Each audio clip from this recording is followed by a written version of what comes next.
అవతల వాళ్ళ నుంచి ఏం పొందుదామా అని ఆలోచిస్తూ ఉంటారు సామాన్యులు. నా నుంచి అవతల వాళ్ళకి ఏమిద్దామా అని ఆలోచిస్తారు మహాత్ములు. రాముడు అలాంటి మహాత్ముడు. అందుకు నీకేం ఉపకారం చేయాలని అడిగాడు రామచంద్రమూర్తి. ముందు ఆయన మొదటి మాట ఆయన. కానీ సుగ్రీవుడు మాట్లాడిని తర్వాత మాట్లాడదాం. ఇలాంటి వాళ్ళందరూ అహంకార పూరితులండి. రాముడి యొక్క ఔదార్యం ఏం చేయాలంటే, నీకేం ఉపకారం చేయాలో చెప్పు. నీ గురించి కొంత విన్నాను, నీ నోట వెంట కూడా వింటాను. నువ్వు ధర్మాత్ముడు గనకనే నీ దగ్గరికి వచ్చాను, అది తెలుసుకోవాలి. ఒక స్వార్థపరుడి దగ్గరికి రాలేదు, ఆయన ధర్మాత్ముడి వద్దకు వచ్చాడు. ఎందుకంటే మీ అన్నయ్య నిన్న అధర్మంగా వెంటబెట్టి రాజ్యభ్రష్టుని చేసి నీ భార్యను అపహరించాడు. చాలా ప్రమాదకరమైన అంశం. ఎందుకంటే పరస్త్రీని అపహరించడం కంటే పాపం మరొకట్లేదు. ఆ పని చేశాడు మీ అన్న, అది నాకు తెలిసింది. అమాయకుడవైన నిన్ను రాజ్యభ్రష్టుని చేసి నీ భార్యని స్వీకరించి ఉన్నాడు. పైగా నిన్ను ఎక్కడా ఉండనివ్వకుండా వెంటబెట్టాడు. అదృష్టం ఒకటేదో కలిసి వచ్చి ఋష్యముఖ పర్వతం ఒకటి ఉంది, అది లేకపోతే నువ్వేమయ్యేవాడివి. చూసారా, నిజంగా మన దగ్గర ధర్మం ఉంటే అన్ని మార్గాలు మూసుకుపోయినా ఎక్కడో ఒక ఆధారం దొరుకుతుంది. అదే సుగ్రీవుడికి కష్టకాలంలో కూడా ఒక ఆధారం దొరికింది. పరిశీలించాడు. ఇక్కడ ఆ ఋష్యముఖ పర్వతం పైకి రాడు అతను. ఎందువల్ల రాడో ఇప్పుడు కథని చెప్తున్నాడు సుగ్రీవుడు. రాముడికి వివరంగా జరిగిన కథనంతటిని వివరిస్తున్నాడు. ఉపకారం ఏమిటి చేయాలి, ఆ ధర్మబద్ధం అవునా కాదా రాముడే నిర్ణయించుకుంటాడు. ఇంకా జరిగింది జరిగినట్టు చెప్తున్నాడు. మేమిద్దరం అన్నదమ్ములం, వాలి సుగ్రీవులు, మేము ఉభయలం కూడా అన్నదమ్ములం. అన్నయ్య గారు రాజ్యం చేసేవారు, నేను ఆయనకి సహాయకుడిగా ఉండేవాడిని. చక్కగా రాజ్యపాలన అవుతోంది. ఈ లోపల దుందుభి అని ఒక రాక్షసుడు వచ్చాడు. వీడు దున్నపోతు శరీరంతో ఉన్న భయంకరమైన రాక్షసుడు. వాలితో యుద్ధానికి వచ్చాడు. అప్పుడు వాలి అతడు యుద్ధం చేస్తూ ఉంటే క్రమక్రమంగా అరణ్యాల్లోకి వెళ్ళిపోయారు యుద్ధం చేస్తూ. సుగ్రీవుడు కూడా వాలి వెంట వెళ్ళాడు తోడుగా. అలా వెళుతూ వెళుతూ గుహలోకి చేరారు. ఎప్పుడైతే దుందుబి గుహలోకి పారిపోయాడో అతడిని ఎలాగైనా సంహరిస్తానని చెప్పి వాలి లోపలికి వెళుతూ ఉన్నాడు. అప్పుడు సుగ్రీవుడు కూడా వెళ్ళబోతూ ఉంటే వాలి చెప్పిన మాట, నువ్వు బిలద్వారం వద్దే ఉండు కానీ లోపలికి రాకు, వచ్చేవా నా మీద ఒట్టే చెప్పాడు. అక్కడ ఆ ఒట్టు కూడా పెట్టండి, నువ్వు ఇక్కడే ఉండు, నేనే తిరిగి వస్తానన్నాడు. వెళ్ళాడు, కానీ ఎప్పటికీ రావడం లేదు. సంవత్సరం అక్కడ ఉన్నాడు.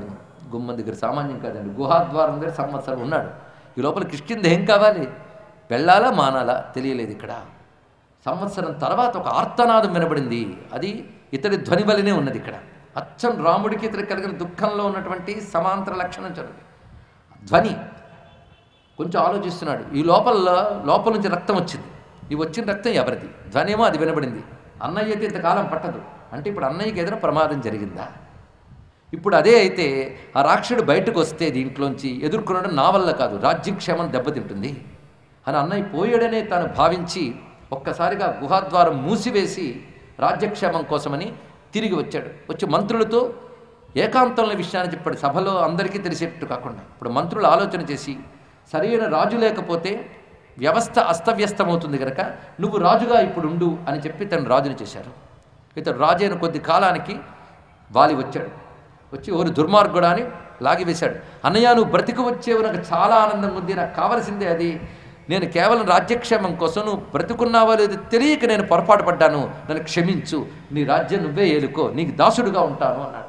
వెంటనే నువ్వు రాజ్యకాంక్షతో నన్ను ఆ రాక్షసుడికి బలి చేసి నువ్వు వచ్చేద్దామని ప్రణాళిక వేశావు, అందుకే గుహాద్వారం మూసివేసి మరి వచ్చారు ఇక్కడికి అని ఎంత చెప్పినా వినకుండా అతడు తన క్రౌర్యాన్ని నాపై చూపించాడు, దౌర్జన్యాన్ని చూపించాడు. నేను కాళ్ళ వేళ్ళ పడ్డాను, ఈ రాజ్యం నీదే, నేను నీ దాసుణ్ణే, నేను నీకోసం ఎదురు చూస్తూనే ఉన్నానే తప్ప నేను రాజ్యభోగాలు అనుభవించడం నా ఉద్దేశం కాదని చెప్పినా వినకుండా తన దగ్గర ఉన్నటువంటి మహాబలంతో కేవలం దెబ్బ కొట్టాడు. అక్కడ ఒక మాట అంటాడు సుగ్రీవుడు, తిరిగి నేను యుద్ధం చేయగలిగి కూడా అన్న అనే గౌరవంతో సహించాను అని చెప్పాడు. ఇక్కడ సుగ్రీవుడి పరాక్రమం సుగ్రీవుడికి ఉన్నది.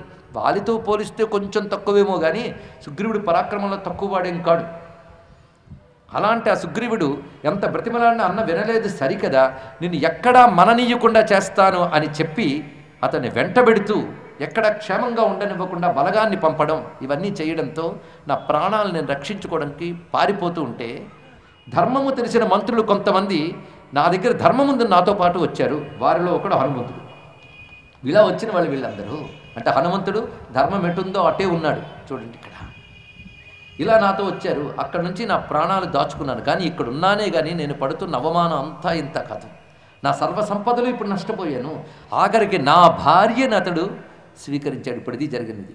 ఇటువంటి వేదనతో నేనున్నాను కనుకనే ధర్మ ప్రకారంగా అతడు దెబ్బతినాలని నేను కోరుకుంటున్నాను అంటే తప్పకుండా నీకు ఉపకారం చేస్తాను. ఎందుకంటే అతని దగ్గర పెద్ద అధర్మం ఉన్నది.